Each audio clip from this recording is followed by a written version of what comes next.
Hi, this is Ingrid. Today I want to talk to you about the burden of responsibility in relationships and outside of relationships.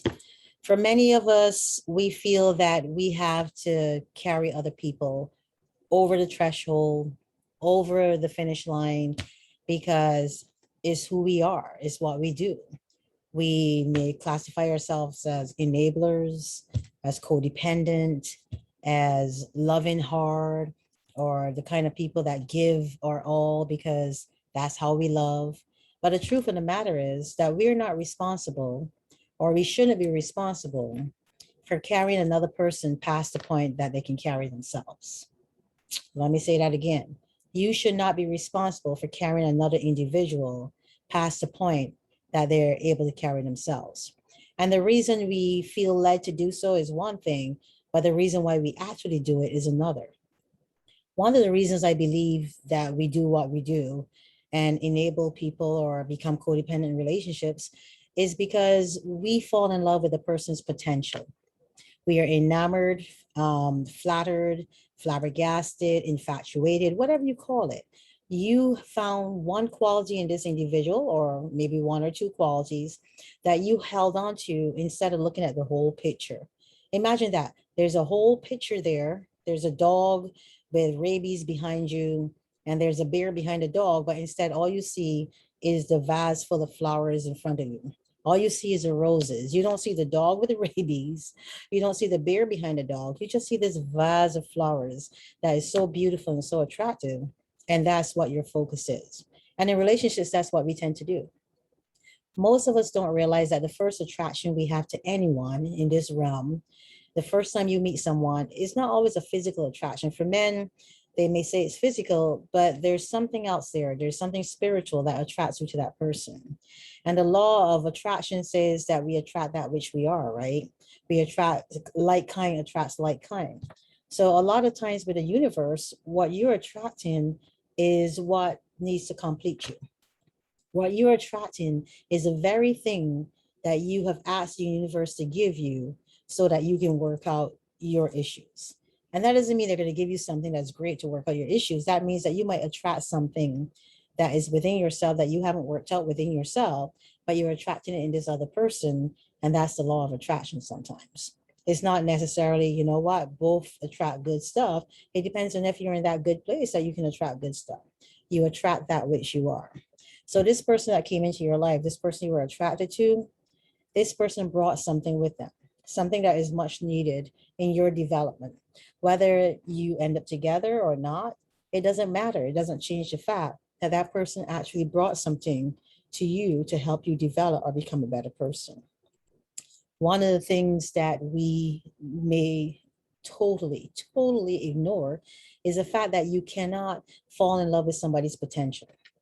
You cannot get with someone just because you see qualities in them that they haven't recognized or realized in themselves.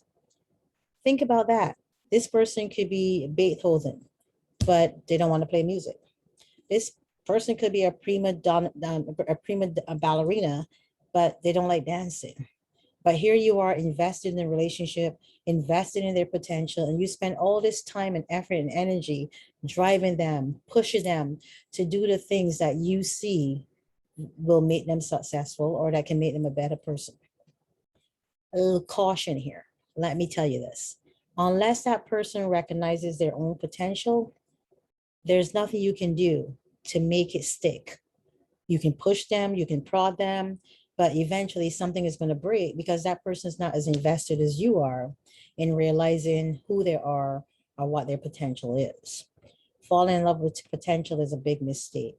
Falling in love with someone who doesn't recognize their potential is even a bigger mistake. I know you see this beautiful flower, you see the vase right there. You don't see the rabbit dog or the bear. And you really truly believe that you can salvage the vase without the dog getting to you or breaking the vase.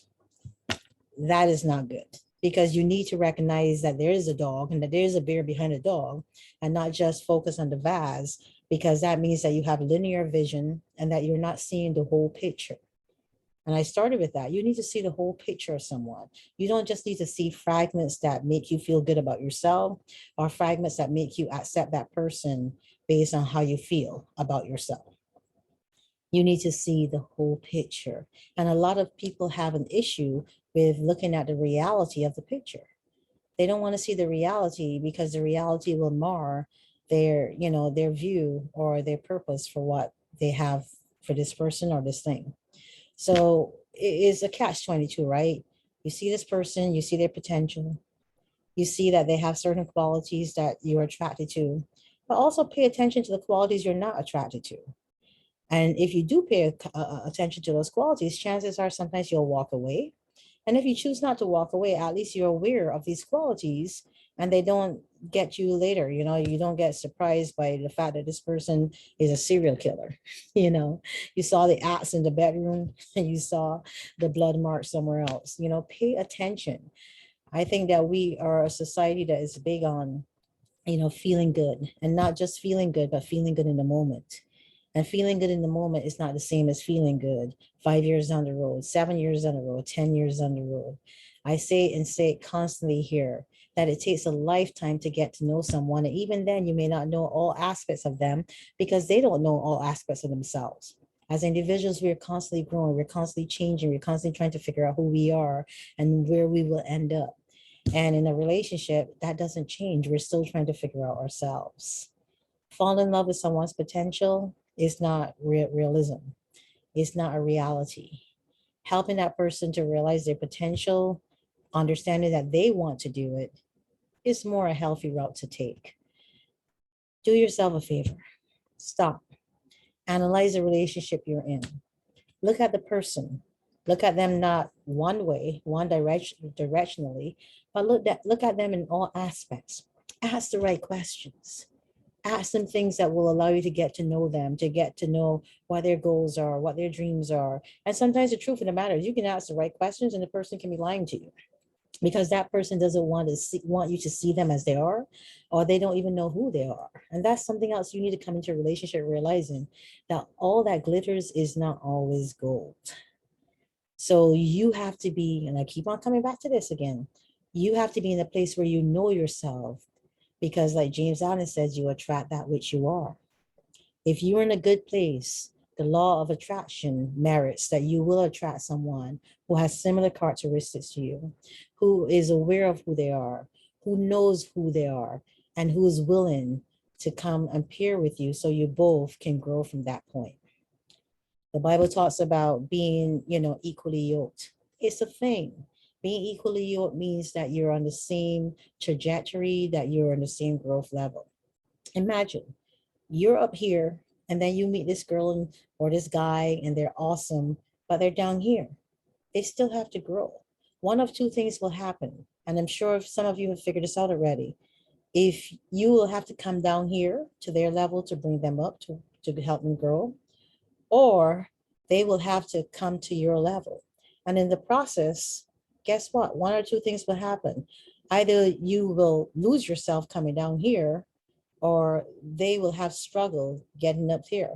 But I would rather have that person struggle to meet you here than you drop down here, because sometimes it's hard to climb back up unless you're a very secure individual and know who you are and are confident within yourself, that you don't have to lose yourself trying to bring somebody else to your level.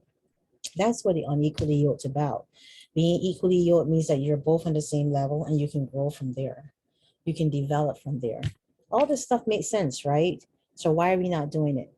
Why are you not paying attention to your relationship? Why are you not trying to get to know the person that you're with better than intimately? We're attracted to someone based on the physical, but we really need to be attracted to people based on the spiritual and who their spirits are, what they're bringing to you, what lesson are they helping you to unravel in your own life. My name is Ingrid Felton. As always, thank you. Thank you for coming to the YouTube channel and subscribing. Thank you for liking the videos, subscribing to the videos, commenting on the videos, and telling others about what I do here. Understanding who you are, and I'm not going to stop. This whole month, I'm going to try to drive this home. Understanding who you are is key to understanding the other person in the relationship. Understanding who you are is key into helping that other person recognize not only their potential, but recognize whether or not they're living up to their potential or not in their potential. And that person has to be the person to determine if they want to make the move. You can't push a rock, or you can push it, but you can only push it so far. Bye.